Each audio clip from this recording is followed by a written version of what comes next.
Hello. Earlier I went to see a play based on Dorian Gray with his accursed portrait hanging in the attic. Very good play, actually, very good rendition, which has inspired me with the thought that given that I can't quite make up my mind which story to record next, instead of doing one of my stories or poems, I would record some stuff by Oscar Wilde himself. It feels somewhat obligatory to record the Ballad of Reading Gaol, given that it is his most famous poem, but it is awfully long, be warned. So I thought what I'd do is first off record the Harlot's House, which is decidedly shorter than the Ballad of Reading Gaol, so those of you who feel a bit worn out by the time you get to the end of this one can just turn off. Whereas those of you who've got a bit more endurance for things poetic, you could remain and listen to the Ballad of Reading Gaol. So, to start with, The Harlot's House by Oscar Wilde. We caught the tread of dancing feet, we loitered down the moonlit street, and stopped beneath the Harlot's house.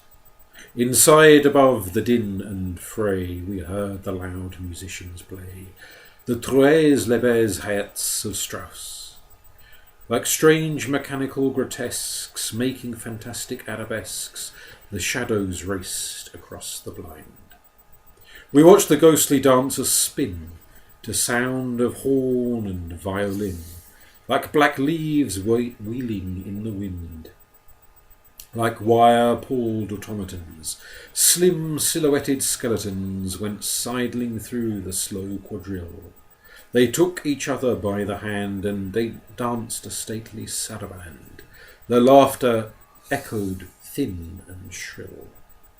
Sometimes a clockwork puppet pressed a phantom lover to her breast. Sometimes they seemed to try and sing. Sometimes a horrible marionette came out and smoked its cigarette upon the steps like a live thing. Then, turning to my love, I said, the dead are dancing with the dead. The dust is whirling with the dust. But she heard the violin, and left my side and entered in. Love passed in to the house of lust. Then suddenly the tune went false, the dancers wearied of the waltz, the shadows ceased to wheel and whirl, and down the long and silent street the dawn with silver-sandalled feet crept like a frightened girl. And for those of you who have somewhat more patience than a 3-minute poem, here is the Ballad of Reading Gaol. It is long. He did not wear his scarlet coat, for blood and wine are red, and blood and wine were on his hands when they found him with the dead, the poor dead woman whom he loved and murdered in her bed. He walked amongst the trial men in a suit of shabby grey, a cricket cap was on his head, and his step seemed light and gay. But I never saw a man who looked so wistfully at the day. I never saw a man who looked with such a wistful eye upon the little tent of blue which prisoners call the sky, and at every drifting cloud that went with sails of silver by. I walked with other souls in pain, within another ring, and was wondering if the man had done a great or little thing, when a voice behind me whispered low, that fellow's got to swing. Dear Christ, the very prison walls suddenly seemed to reel, and the sky above my head became like a casque of scorching steel, and though I was a soul in pain, my pain I could not feel. I only knew what hunted thought quickened his step, and why he looked upon the garish day with such a wistful eye. The man had killed the thing he loved, and so he had to die. Yet each man kills the thing he loves. By each let this be heard. Some do it with a bitter look, some with a flattering word. The coward does it with a kiss, the brave man with a sword. Some kill their love when they are young, and some when they are old. Some strangle with the hands of lust, some with the hands of gold.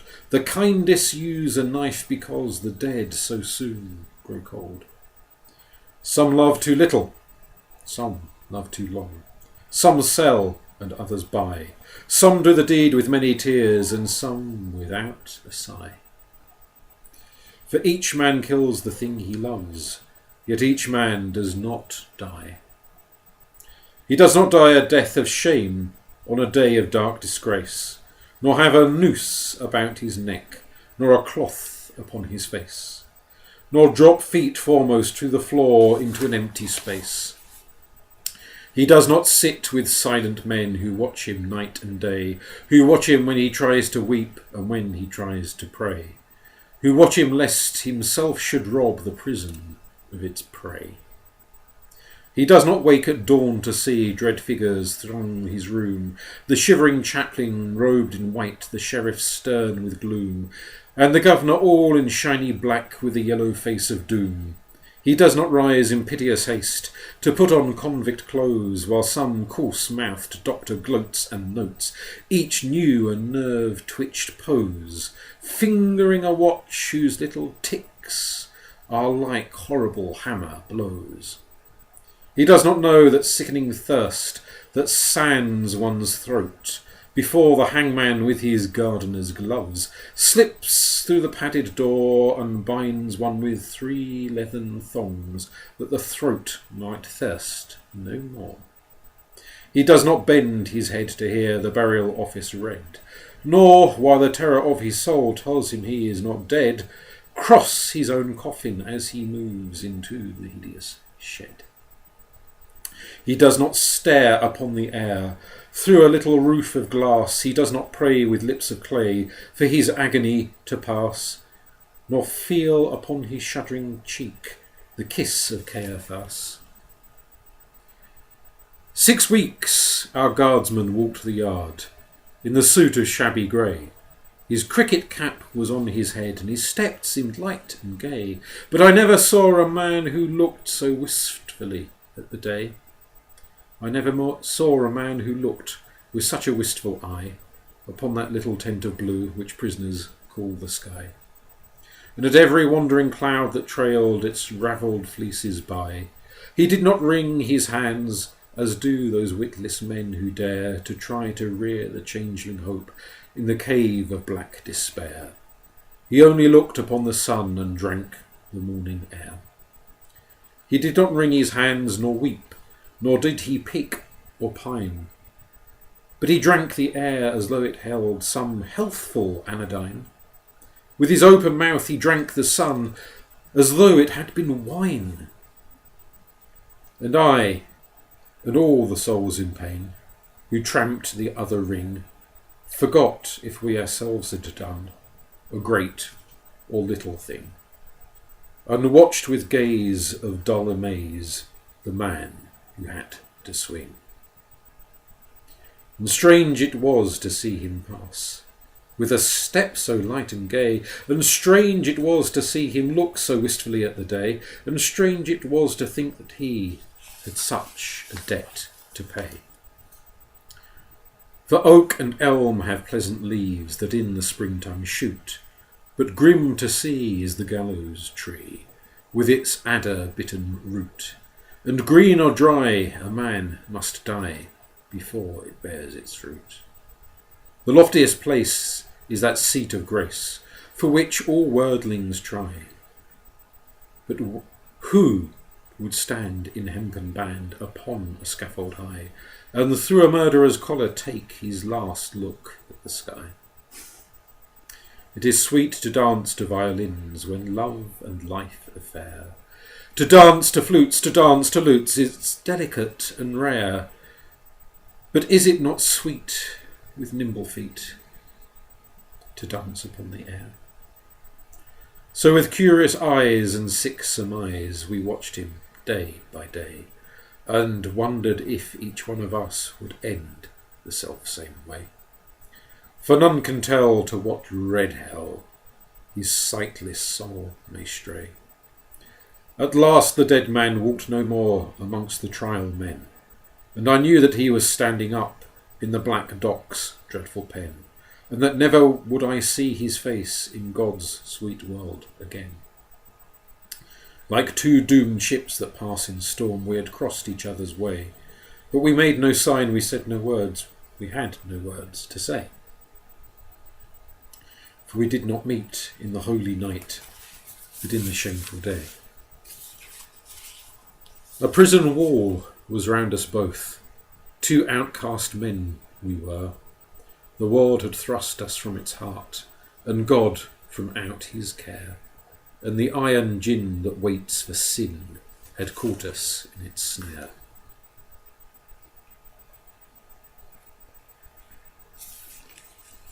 In debtors' yard the stones are hard, and the dripping wall is high.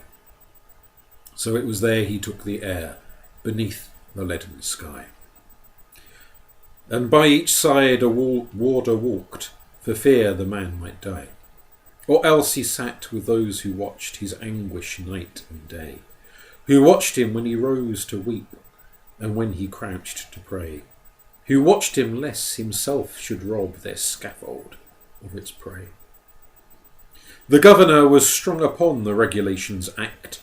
The doctor said that death was but a scientific fact, and twice a day the chaplain called and left a little tract. And twice a day he smoked his pipe and drank his quart of beer. His soul was resolute and held no hiding place for fear. He often said that he was glad the hangman's hands were near. But why he said so strange a thing no warder dared to ask. For he to whom the watcher's doom is given as his task must set a lock upon his lips and make his face a mask. Or else he might be moved and tried to comfort or console. And what should human pity do pent up in murderer's hole? What word of grace in such a place could help a brother's soul? With slouch and swing around the ring we trod the fool's parade. We did not care, we knew we were the devil's own brigade. And shaven head and feet of lead make a merry masquerade. We tore the tarry rope to shreds with blunt and bleeding nails. We rubbed the doors and scrubbed the floors and cleaned the shining rails. And rank by rank we soaked the plank and clattered with the pails.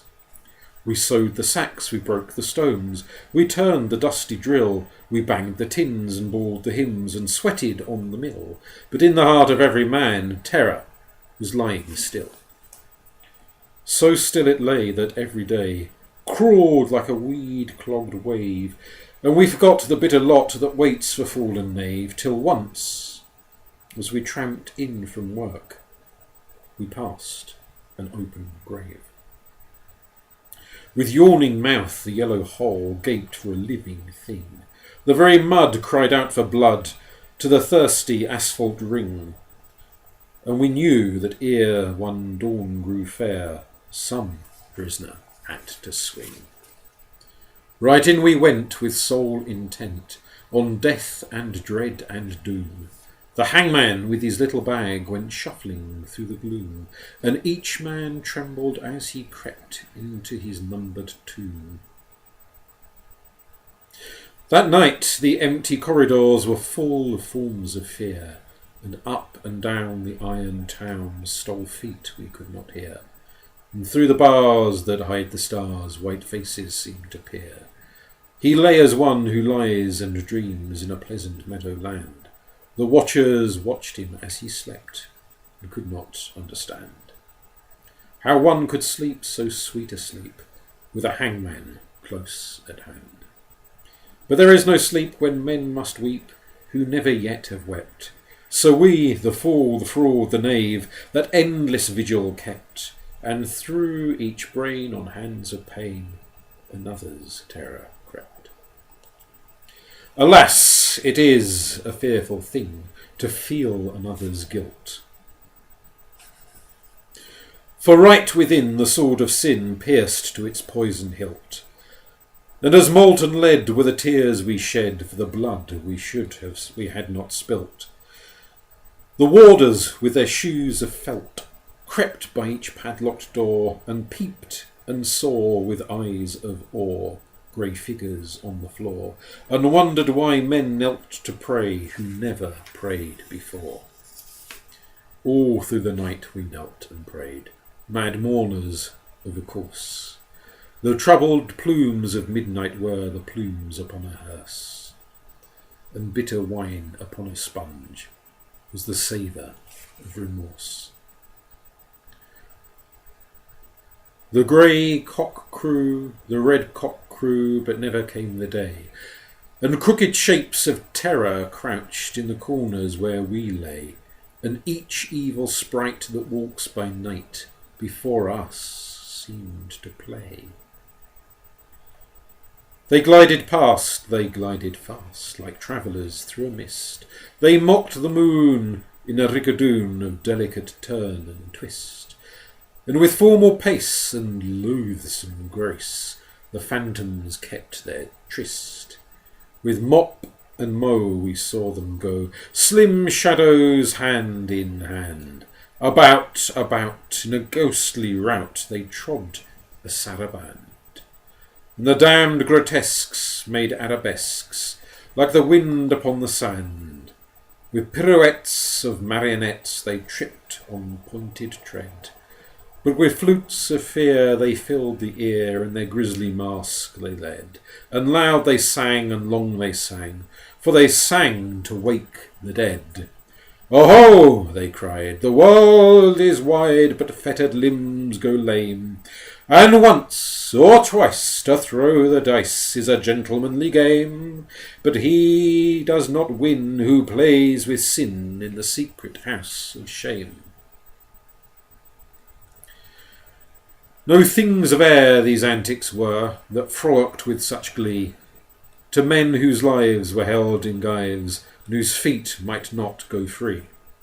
Ah, the wounds of Christ, they were living things most terrible to see. Around they waltzed, and wound, some wheeled in smirking pairs. With the mincing step of a demi-rep, some sidled up the stairs, and with subtle sneer and fawning leer, each helped us at our prayers. The morning wind began to moan, but still the night went on. Through its giant loom the web of gloom crept till each thread was spun, and as we prayed we grew afraid of the justice of the sun. The moaning wind went wandering round the weeping prison wall, till, like a wheel of turning steel, we felt the minutes crawl. Oh, moaning wind, what had we done to have such a seneschal? At last I saw the shadowed bars, like a lattice wrought in lead, move right across the whitewashed wall that faced my 3-plank bed, and I knew that somewhere in the world God's dreadful dawn was red.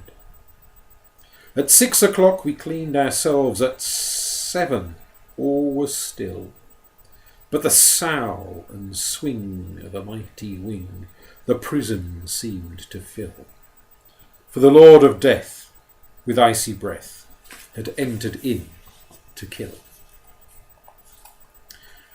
He did not pass in purple pomp, nor ride a moon-white steed. 3 yards of cord and a sliding board are all the gallows need. So with rope of shame the herald came to do the secret deed. We were as men who through a fen of filthy darkness grope. We did not dare to breathe a prayer, or to give our anguish scope. Something was dead in each of us, and what was dead was hope. For man's grim justice goes its way, and it will not swerve aside. It slays the weak, it slays the strong, it has a deadly stride. With iron heel it slays the strong, the monstrous parricide. We waited for the stroke of 8. Each tongue was thick with thirst. For the stroke of 8 is the stroke of fate that makes a man accursed. And fate will use a running noose for the best man and the worst. We had no other thing to do, save to wait for the sign to come. So, like things of stone in a valley lone, quiet we sat, and dumb. But each man's heart beat thick and quick, like a madman on a drum. With sudden shock the prison clock smote on the shivering air, and from all the jail rose up a wail of impotent despair, like the sound that frightened marshes hear from some leper in his lair. And as one sees most dreadful things in the crystal of a dream, we saw the greasy hempen rope, hooked the blackened beam, and heard the prayer, the hangman's snare, strangled into a scream. And all the woe that moved him so, that he gave that bitter cry, and the wild regrets, and the bloody sweats, none knew so well as I. For he who lives more lives than one, more deaths than one must die.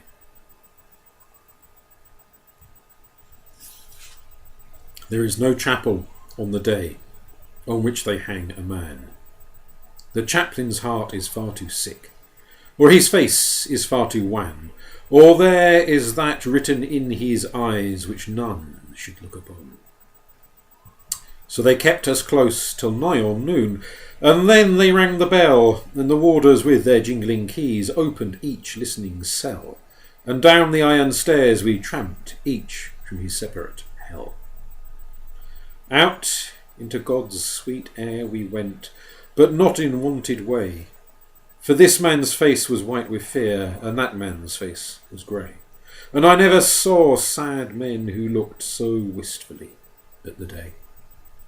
I never saw sad men who looked with such a wistful eye upon that little tent of blue we prisoners called the sky, and at every careless cloud that passed in happy freedom by.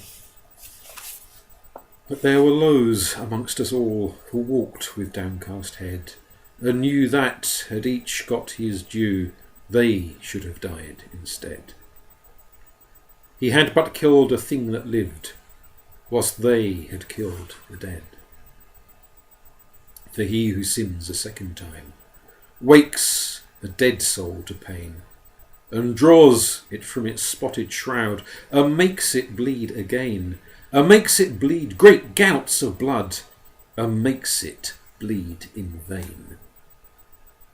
Like ape or clown in monstrous garb, with crooked arrows starred, silently we went round and round the slippery asphalt yard. Silently we went round, and no man spoke a word. Silently we went round, and through each hollow mind the memory of dreadful things rushed like a dreadful wind, and horror stalked before each man, and terror crept behind.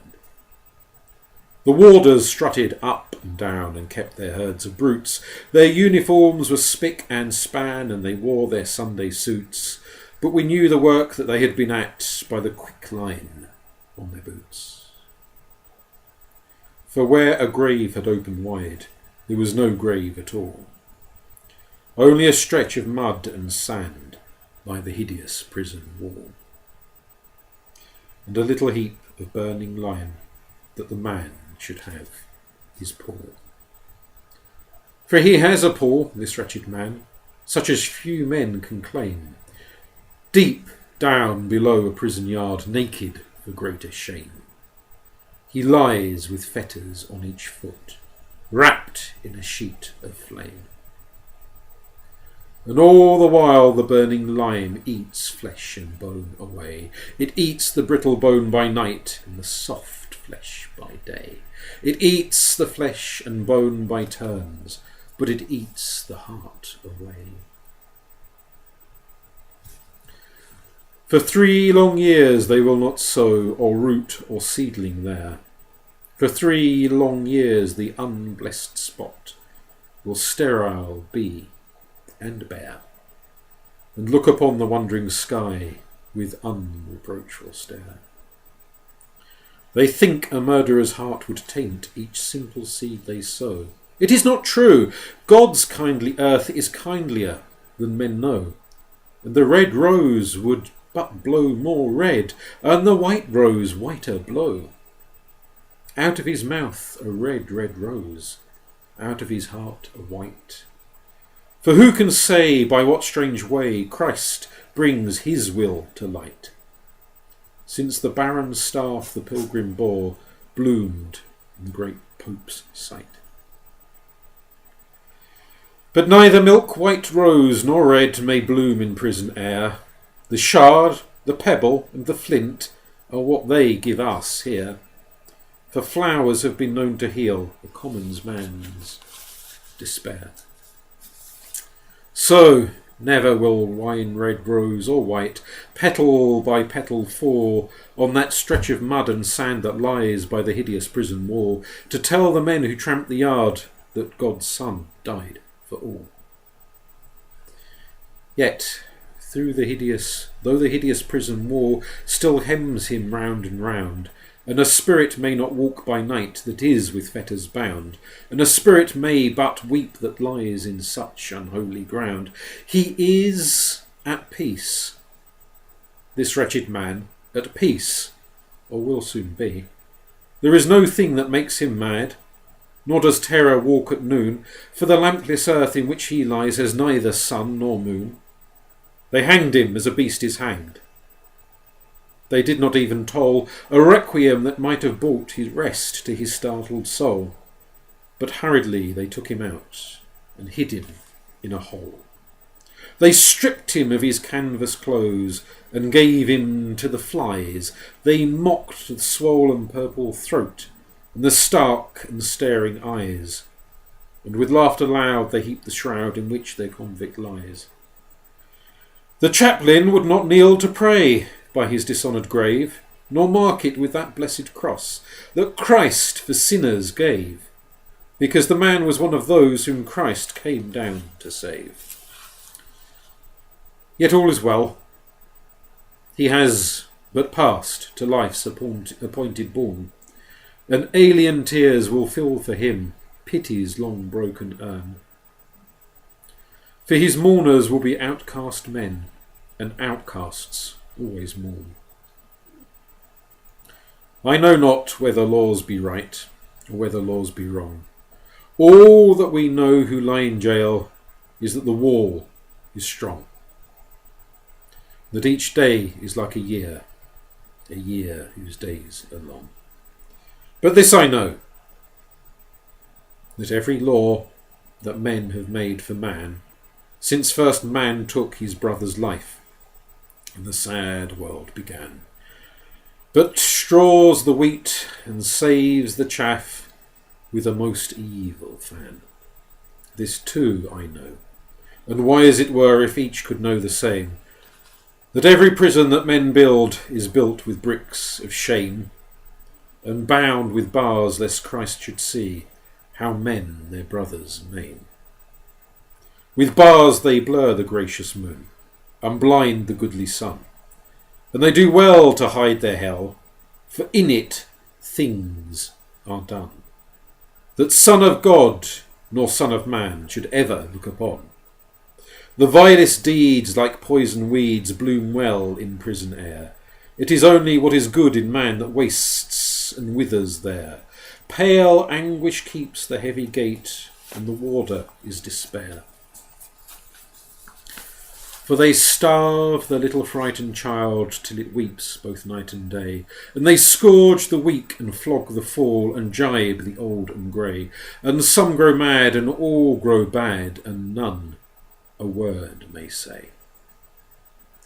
Each narrow cell in which we dwell is a foul and dark latrine, and this fetid breath of living death chokes up each grated screen, and all but lust is turned to dust in humanity's machine.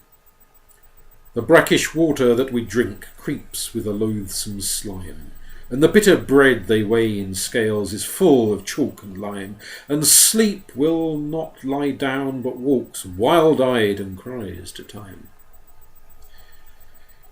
But though lean hunger and green thirst with asp and adder fight, we have little care of prison fare, for what chills and kills outright is that every stone one lifts by day becomes one's heart by night.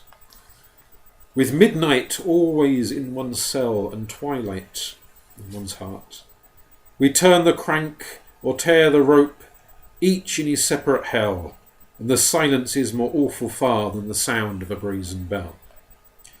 And never a human voice comes near to speak a gentle word, and the eye that watches through the door is pitiless and hard, and by all forgot we rot and rot, with soul and body marred, and thus we rust life's iron chain, degraded and alone, and some men curse and some men weep, and some men make no moan. By God's eternal laws are kind and break the heart of stone. And every human heart that breaks, in prison cell or yard, is at that broken box that gave its treasure to the Lord, and filled the unclean leper's house with the scent of costliest nard. Ah, those happy they whose hearts can break, and peace of pardon win. How else may man make straight his plan and cleanse his soul from sin? How else but through a broken heart may Lord Christ enter in? And he of the swollen purple throat and the stark and staring eyes waits for the holy hands that took the thief to paradise, and a broken and a contrite heart the Lord will not despise. The man in red who reads the law gave him 3 weeks of life, 3 little weeks in which to heal his soul of his soul's strife, and cleanse from every blot of blood the hand that held the knife. With tears of blood he cleansed the hand that held the steel, for only blood can wipe out blood, and only tears can heal. And the crimson stain that was of Cain became Christ's snow-white seal. In Reading Gaol by Reading Town there is a pit of shame, and in it lies a wretched man, eaten by teeth of flame. In a burning winding sheet he lies, and his grave has got no name. And there, till Christ call forth the dead, in silence let him lie. No need to waste the foolish tear, or heave the windy sigh. The man had killed the thing he loved, and so he had to die. And all men kill the thing they love. By all that this be heard, some do it with a bitter look, some with a flattering word. The coward does it with a kiss, the brave man with a sword.